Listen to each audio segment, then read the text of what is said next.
Good morning. Good morning. We are live. It is Tuesday, May 17th, 5:30 a.m. Mountain Standard Time. Over the next couple weeks, as we continue with our travels, we are still in technically Lakewood, Colorado, about 15 minutes outside of Denver. And as we move around and we travel, and people have always talked about wanted to find a way to work and travel at the same time to be able to have that quote unquote freedom while we're trying to improve our skills, find our passions, just improve ourselves to the point to where we're finding something that we love, we're providing a lot of value, we're helping people out, we're really good at it. As we've talked about in the past, most important thing is just getting really good at things to feel fulfilled and good about them. And one thing that people, my coaching clients, myself, continue to try and strive for to be better at each and every day is strengthening relationships. There's, the old cliche saying, it's more about who you know than what you do. And of course, I don't completely agree with that because doing certain things provides certain values. And at the end of the day, just certain things bring more value to the marketplace. You enjoy them more. So both sides of the coin are important, but definitely, I mean, yeah, I'm not shortchanging it at all. Like, you need solid relationships, especially if you're in a service-based business. I coach a lot of real estate agents. So please, any real estate agents, help help me build some relationships with them. Make an introduction if you think a real estate agent could benefit from my coaching. Real estate agents very deep in the relationship business. And for some, whether you're like, for example, I'm a real estate investor, and in my market, things are relatively cheaper priced and they're higher cash flow, but they're low appreciation. Higher cash flow in real estate investing is very attractive for people who want a supplemental income and they don't have to work so much on their day job or other types of things. So when you come to Colorado, a lot of people would have inflated incomes. So it'd probably be a good idea to make some relationships with people, not only for potential coaching clients, but also to try and get investors for my own markets. And now that we have a handful of properties, we can show these properties to these people and have something to present. Because in any way that you can, if you can provide value for people when you're trying to build relationships, it's usually a great way to go. What can you do for them, not what can I get out? What can I do for the world, not what the world can do for me? And, that saying goes for relationships. We're going to go ahead and let's just go over a few tips. I found a nice little article.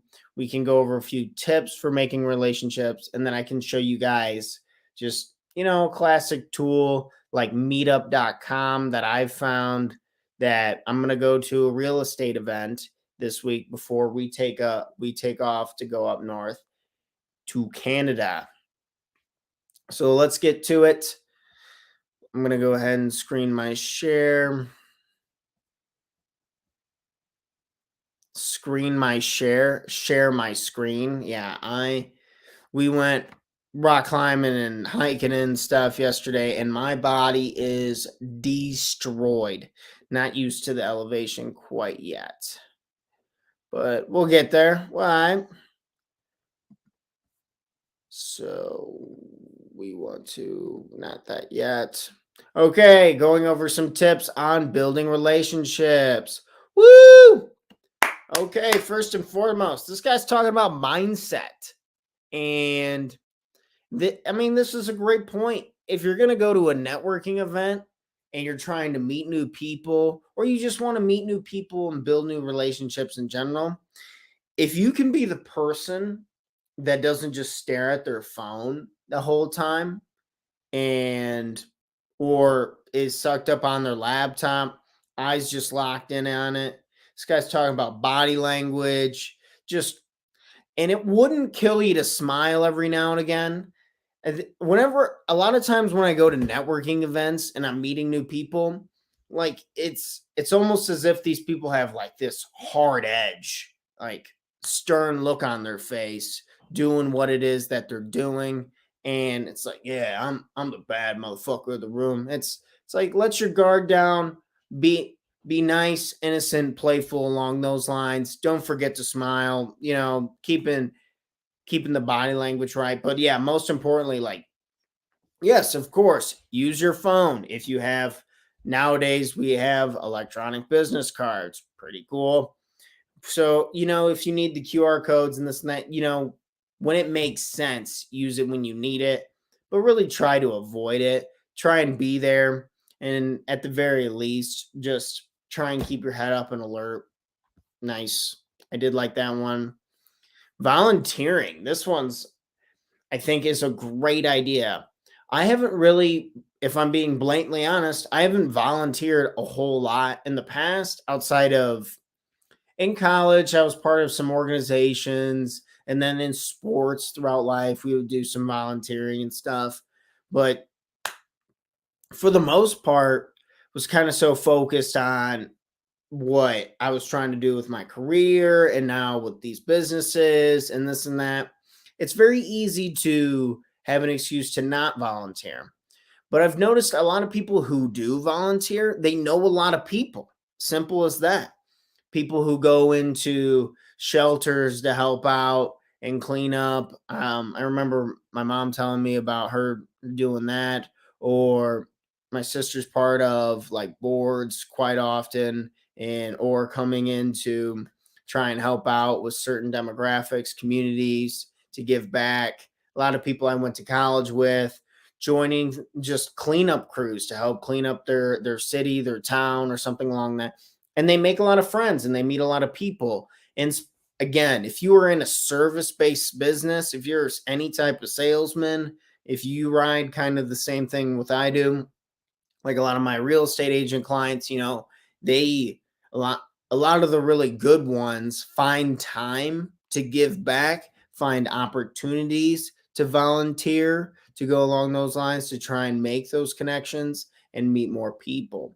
So maybe when you're traveling or you're looking around, you can just look up ways to volunteer, to give back. Every community, every town always needs a helping hand with something.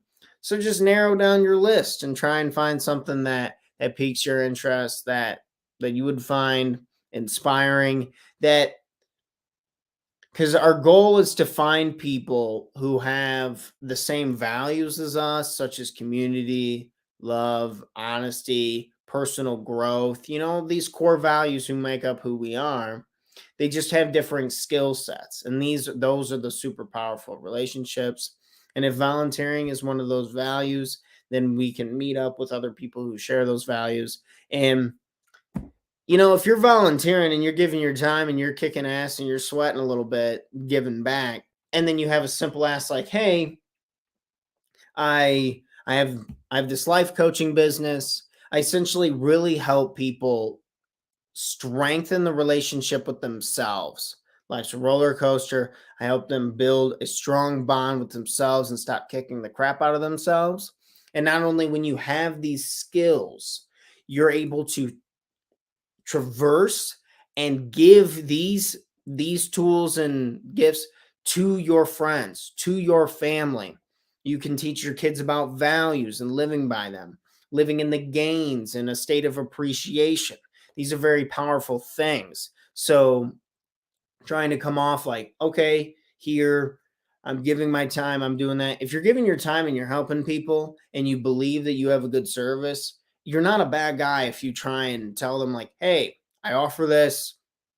Would you benefit from it? Oh, no. Do you have any friends, family members, Anyone you could possibly make an introduction for me. This is my mission to really, my mission is to help 100 million people. Is there any way you can help me support this goal? And I'm very rarely would I ever get told that, and I'd be like, "Oh yeah, nah, fuck you, loser, dork. You want to help people? Oh, stupid." And it's like no one thinks like that, and if they do, they're a monster, and you don't want to work with them anyway. Moving on. Use mobile applications. So this kind of led me to just like apps and tools. There's things like Facebook that are really good, Facebook groups that, do everything from the volunteering to just meetups. I like this meetup.com. I'm sure many of us have heard about it, is meetup.com. And I just typed in real estate agents because I work with real estate agents more often than not. And so, for example, this is long distance real estate investing. This is a free event. There's 5 attendees, a small room. It's an online event. So you don't even have to be there if you don't want to, or maybe a real estate happy hour where it's a little more in person. If going to a meetup scares you and you're like, wow, I'd like to make more friends. I would like to kind of see if real estate investing would be for me. I would like to just meet more people and try new things. If it scares you, then just freaking go do it. Go try it. Go give it a go. Go meet one person or go listen to just 2 people. Start small, baby steps, and just compare yourself to what you were yesterday, the day before.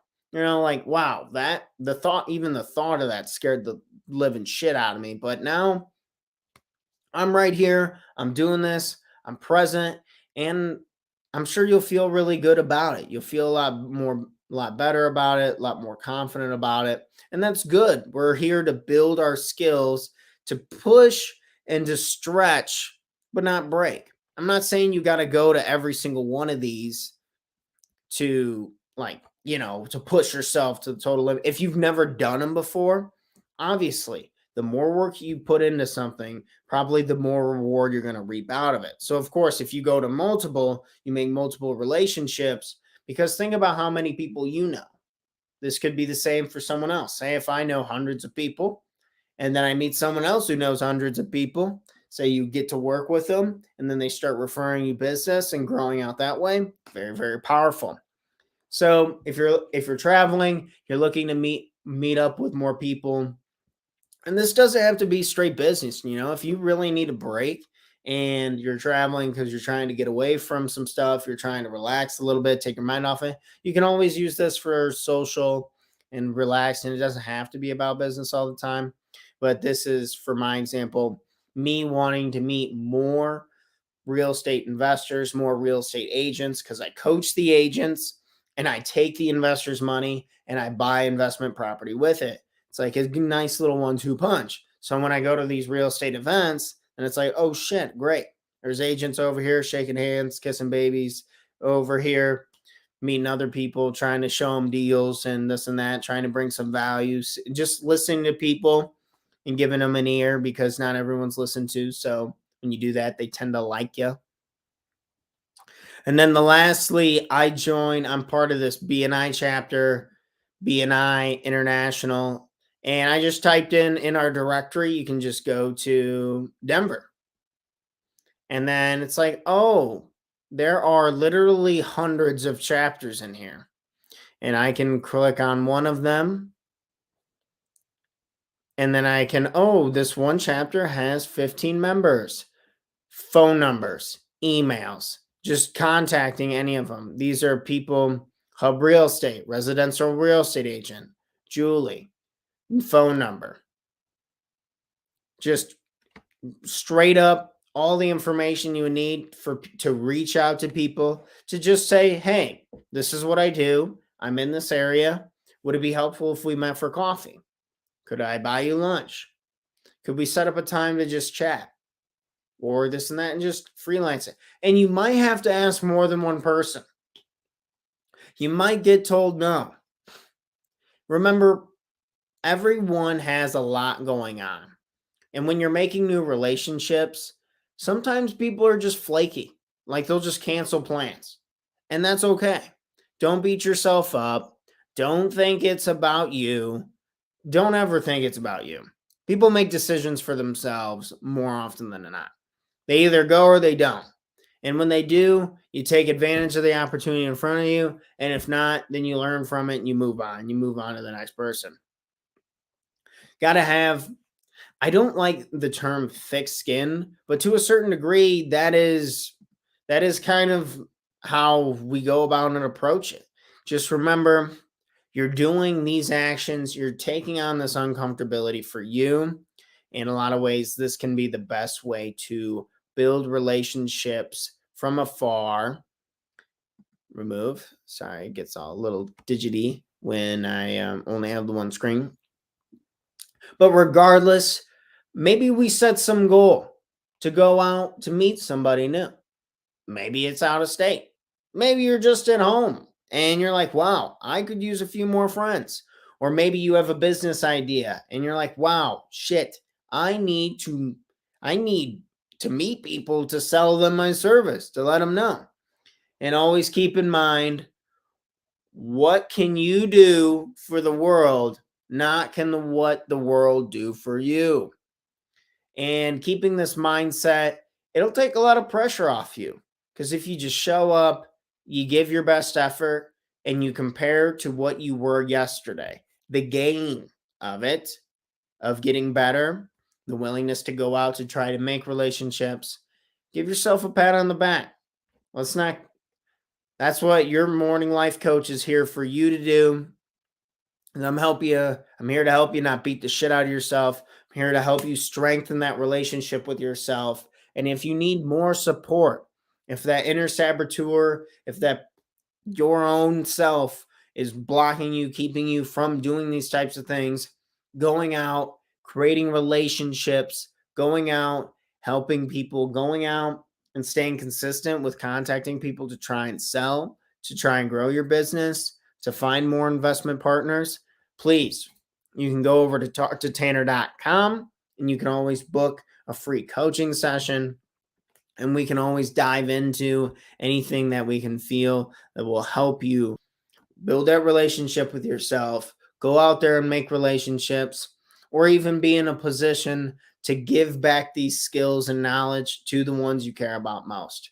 Your kids, your wife, girlfriend, boyfriend, friends. Imagine with just learning the levels of listening, knowing values, and knowing how to live in a state of appreciation, what that can do if you can represent that, be a leader by example, and give that to the people you love. If you need help with that, again, you can always go to talktotanner.com. I got it right the first time. It's just backwards, so it's kind of weird. Talktotanner.com in the corner. Everyone, we're rolling over. We're to the 20-minute mark. Tuesdays are my really busy coaching days, and I need to do some stretching. My body's sore shit, and I need to do some stretching. I need to chug some coffee and get to work. We got a lot of work to get done before we go up to the mountains. I got to make a bunch of extra of these episodes as well, because the chances of having service while we're up in that place in Canada they're not looking great. I was a little optimistic at first. I was like, oh, we're near a national park, this and that. And then hearing more about what we're doing, where we're staying and stuff, it's like, shit, dude, I might be fucked. But we will adapt. So today, thinking, how can I make relationships? How can I kind of adapt, overcome it in your own position? Because this is about you, for you. You're the one living your life. You're the one responsible to kick ass with it. So let's be problem solvers. Let's get it done. Let's stay on top of it. And if you're still in bed, you're rolling out, let's get after it. It's time to have a great day. It's time to be a little more positive. It's time to be a little more grateful. Your morning life coach, T-Dog, here to help and support. And you know it, we're going to be back live again, May 18th. shout out to my broski. It is his birthday tomorrow, and we'll be live for that birthday special before we get to go off and do a bunch of fun stuff together. I'm really excited. So Wednesday, May 18th, 5:30 a.m. We'll be up and at 'em. Will you? Until next time. Thanks, everyone. Have a great day. Enjoy yourselves.